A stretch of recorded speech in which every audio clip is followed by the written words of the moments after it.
Oggi parliamo di incentivi all'efficienza energetica per il Veneto e la Toscana.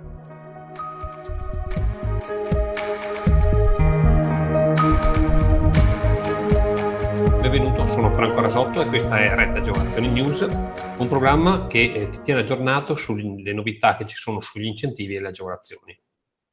Partiamo subito dal bando che è stato pubblicato nel bollettino ufficiale della Regione Veneto. Si tratta di un bando da 12 milioni di euro a favore delle PMI che intendono realizzare degli interventi di efficientamento energetico.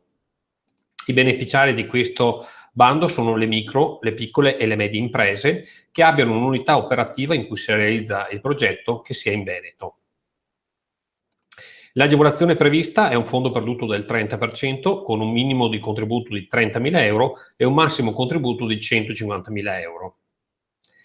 Il progetto dovrà articolarsi in 3 fasi. La prima si tratta di una valutazione ante intervento del fabbisogno energetico annuo. La fase 2 invece riguarda l'elaborazione e lo sviluppo del progetto di contenimento dei consumi energetici e delle emissioni di gas climalteranti.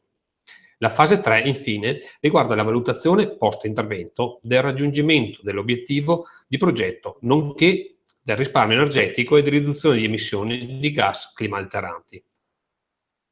I progetti che possono essere finanziati da questo bando riguardano quegli interventi che consentono un aumento dell'efficienza energetica o una riduzione delle emissioni di gas climalteranti nelle unità operative che sono oggetto appunto dell'intervento.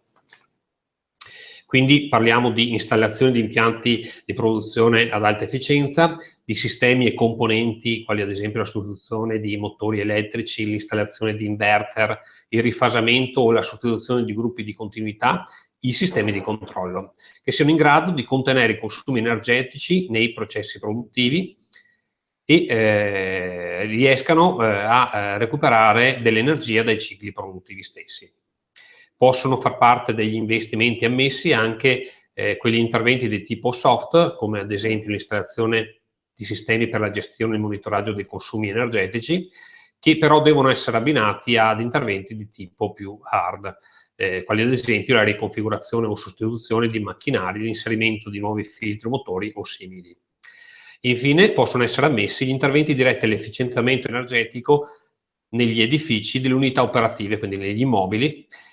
L'altra categoria di interventi che possono essere ammessi a questo bando sono i progetti di autoconsumo da fonti rinnovabili. In questo caso abbiamo l'installazione di impianti di produzione di energia proveniente da fonti rinnovabili destinata ad essere utilizzata per lo svolgimento dell'attività dell'impresa nell'unità operativa oggetto dell'intervento, quindi autoconsumo come detto sopra, e l'installazione di impianti di cogenerazione ad alto rendimento.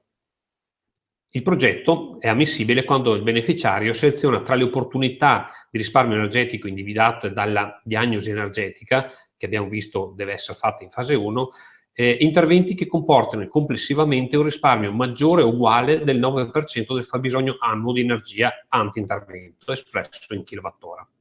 Il progetto poi dovrà essere realizzato e concluso entro il 15 luglio 2018.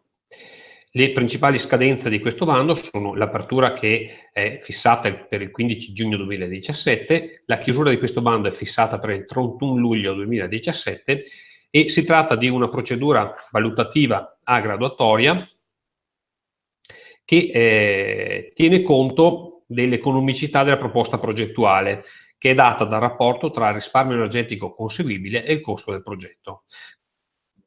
Passiamo ora al bando della Toscana. In questo caso parliamo di efficientamento energetico relativo agli immobili sede di imprese. I beneficiari di questo bando sono le micro e piccole medie imprese e le grandi imprese di specifici settori ATECO e i liberi professionisti. L'agevolazione prevista è un fondo perduto del 40% per le micro e piccole imprese, del 30% per la media impresa e del 20% per la grande impresa. La scadenza è fissata per il 7 settembre 2017.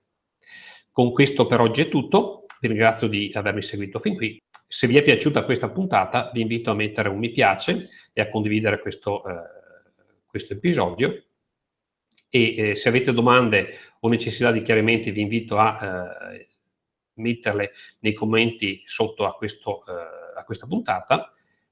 Sono Franco Rasotto e questa è Rete Agevolazioni News.